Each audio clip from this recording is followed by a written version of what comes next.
கணல் வீசி சூத்திரதாரியாய் சேத்திர பாலகன் வருவான். வேர் பறிக்கும் புயலாக ஆர்ப்பரிக்கும் அலையாக பூத்திருக்கும் வனம் புகுந்து வருவான்.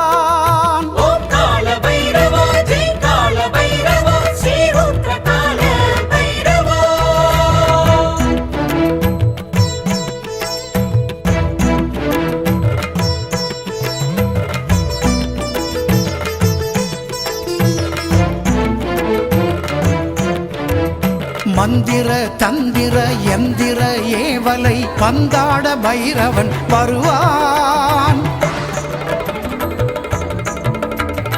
அந்தக இருள் கண்டு அஞ்சிடாதே என்று அசுரவதம் செய்திட வருவான். விண்ணவரும் மன்னவர்